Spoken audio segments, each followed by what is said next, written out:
Hinalang galing sa niraid na Pogo sa Bamban, Tarlac ang mga naaresto dahil sa umano'y human trafficking at online scamming sa isang village sa Parañaque. Nababahala ang ilang residente dahil sa mga kakaiba raw na nangyayari sa village nila.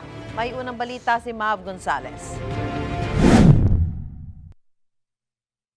Noong May 2, 10 Chinese national at isang Pilipinong bodyguard nila ang inaresto sa multinational village sa Parañaque sa raid ng PAGCOR at PNP-CIDG dahil sa human trafficking at online scamming. Nakumpiska sa kanila ang mga cellphone, computer, credit cards, Chinese documents at 2 vault. Si Senador Sherwin Gatchalian nagpapatawag ng malalimang investigasyon ukol dito matapos makatanggap ng reklamo mula sa mga residente.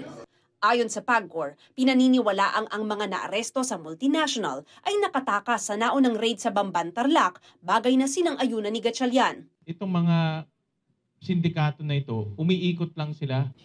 Ayon sa ilang homeowners, hindi ito ang unang beses na may ni-raid na establishmento na konektado sa Pogo sa loob ng multinational village, kaya nangangamba raw sila. Nothing against the Filipino-Chinese or any Chinese coming here on a legitimate basis, legal basis. It's just that we're alarmed now that there are so many illegal activities that were, raided in Multi. Nakita rin daw nila na may malalaking estruktura na itinatayo na lampas sa 3-story regulation sa village nila.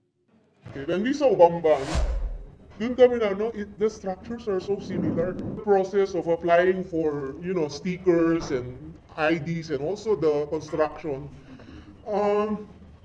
some are using already local identification. Okay, passports, birth certificate, driver's license, postal IDs, and all these things. Oh no, not at all. They can't even speak Tagalog po.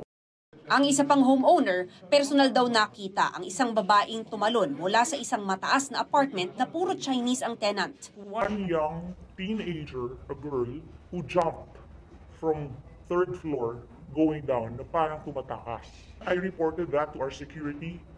They went to that house and then after that, I don't know what happened. She was limping, going away, pero hinabol siya ng mga Chinese and security people.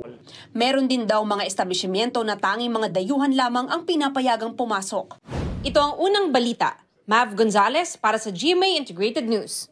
Mga kapuso, para una ka sa mga balita, mag-subscribe sa GMA Integrated News sa YouTube. Sa mga kapuso abroad, subaybayan niyo po kami sa GMA Pinoy TV at sa www.gmanews.tv.